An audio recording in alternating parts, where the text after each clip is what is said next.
Don't think of a white bear. No matter what I say, focus on anything but the white bear. Don't even listen to me saying white bear. Don't imagine its white fur ruffling in the wind, snout sniffing for food, its large, tinted claws flexing on the root of a tree. When you're told not to think of something, over time you're more likely to think about it even if it never crossed your mind before. Suppression can help us focus on other things, like having conversations in a noisy room, but we're still able to monitor our surroundings for information, like our name being spoken.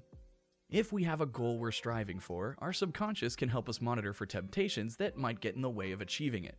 If you're tempted to use the elevator on the day you were planning on taking the stairs, or drink soda instead of water, you may dismiss the notion immediately simply because it does not align with the outcome you're striving for.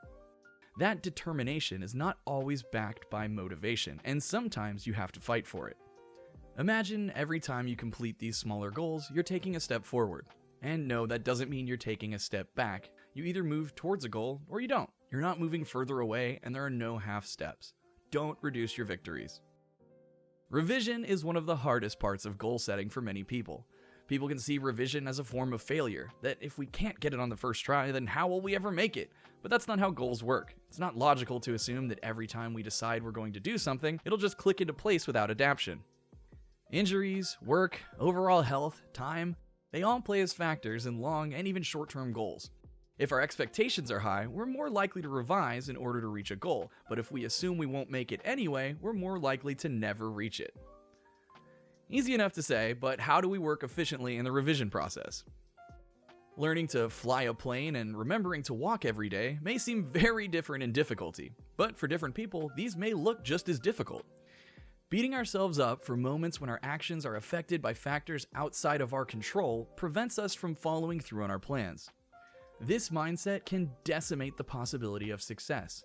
If everything is fine and you're hitting your low and mid-level goals, then you'll generally feel more positive and more motivated. But if you, even subconsciously, feel like you're failing, then you may wind up obsessing over what you could have done better or what you did wrong, which rather than assisting you, can demotivate you towards hitting your goals. Mix in anxiety that often causes people to think in negative loops, and a simple missed gym appointment one day can ruin the rest of the week. Thinking negatively about ourselves, not trusting that we can succeed, and not giving ourselves the space consciously and unconsciously to fulfill our goals pulls us down. By knowing that's how our brains work, we can work better with the goal phases to become more aware of how we can succeed.